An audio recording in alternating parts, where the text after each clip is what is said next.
खबर है यूपी के जनपद मऊ से, जहां वीआईपी पार्टी के राष्ट्रीय अध्यक्ष मुकेश शर्मा को देखने पहुंचा जनसैलाब। जहां खबर है यूपी के जनपद मऊ में वीआईपी के राष्ट्रीय अध्यक्ष मुकेश साहनी ने मधुबन विधानसभा के प्रत्याशी भरत भैया के पक्ष में जनता से संवाद करते हुए यहां तक बताया कि उत्तर प्रदेश में विधानसभा के चुनाव में जितने प्रत्याशी खड़े हैं, बीजेपी को छोड़कर मेरे हर प्रत्याशी से अनुरोध है कि बीजेपी को हराने के लिए किसी को जीतने वाले प्रत्याशी को वोट दे देना। और उत्तर प्रदेश में परिवर्तन की लहर अब चल चुकी है, बीजेपी को हराना है, भगाना है और संविधान को बचाना है। देखिए दीवानचंद गौतम की यह रिपोर्ट।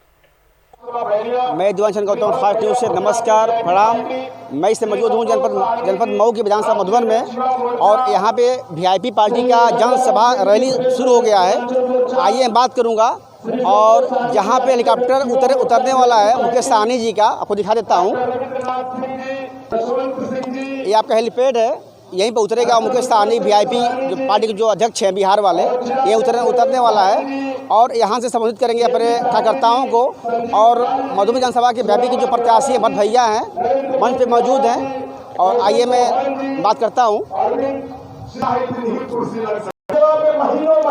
और मैं आपको बता दूं, यहीं पे वीआईपी पार्टी का मंच लग चुका है और ये आपका मंच है।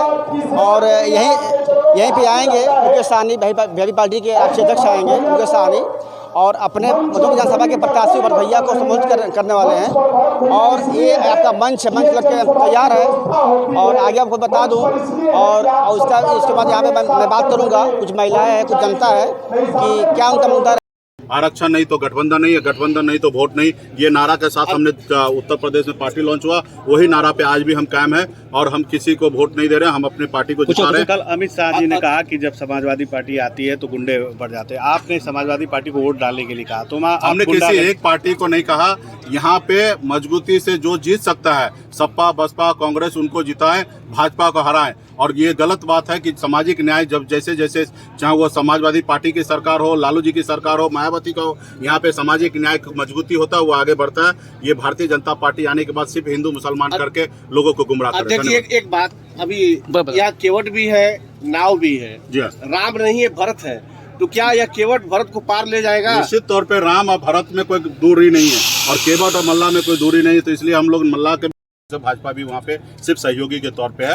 तो लेकिन हमारी अपनी विचारधारा है कि अपने समाज को हक अधिकार के लिए हम लोग लड़ाई लड़ रहे हैं। इसलिए आज हम लोग भाजपा को हराने का निर्णय हमने लिया। सर, योगी जी के कार्यक्रम में बुलडोजर दिखाई दे रहा है, इस पर क्या कहेंगे सर? देखिए, क्या ये एक संवैधानिक तरीका है?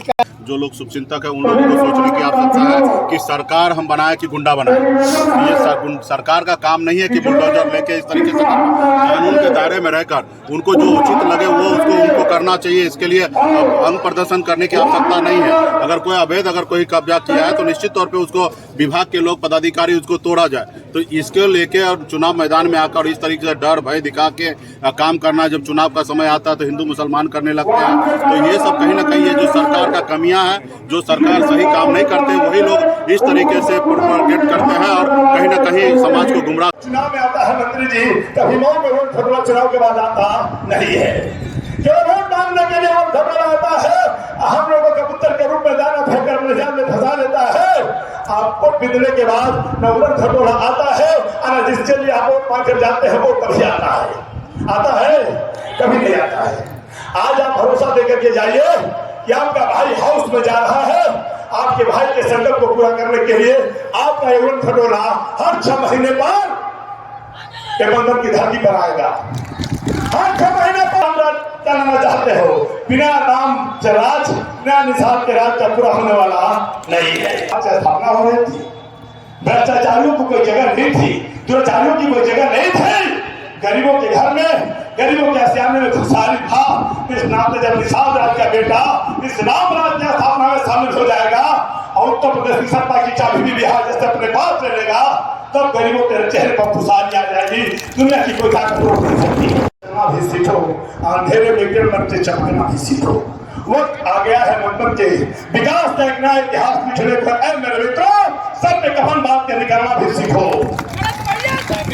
पूरी सड़कें हमारी जर्जर है मंत्री जी। एक मोहन सेतु है, आज 20 साल से बन रही है, लेकिन परसिया की पुल आज तक पहुंच नहीं पाई है। कहीं कुछ सीमा का है नहीं मंत्री जी। हम लोग आपके माध्यम से आपके साथ निवेदन करते हुए वाणी को मैं विराम देता हूँ कि 10 तारीख की शाम मतलब के गरीबों के नाम होने जा रही है और यह सीट आपके खाते में जा रही है। आपका भाई आपके साथ चलने के लिए बलबन में ही नहीं बल्कि पूर्वांचल के गरीबों की राय लड़ने के लिए हम लोग खड़ा आपके साथ हैं। ये तो चुनावी सभा है, जब चुनाव बीत जा रहा है ना तो 1 लाख लोगों की सभा कराऊंगा आपकी, और उसी सभा में उत्तर प्रदेश के मुख्यमंत्री की कुर्सी पर बैठने वाला व्यक्ति भी हेलीकॉप्टर लेकर के मजबूर होकर के आएगा। और तब मैं कहूंगा, तब मैं पूछूंगा कि नया भारत नोएडा में नहीं, नया भारत गाजियाबाद में नहीं, नया भारत केवल काशी प्रयागराज में नहीं, नया भारत शहीदी धरती से बनकर तैयार होगा। मैं उस दिन बताऊंगा। जय हिंद, जय भारत, जय निषाद राज, जय डॉक्टर भीमराव अम्बेडकर। सभी धर्मों सभी वर्गों के मानने वाले पूर्वजों को मैं प्रणाम करता हूँ। समय की वैधता है हमारे नेता को 4 सभा संबोधित कर। मैं दिवान चंद गौतम, फास्ट न्यूज से नमस्कार।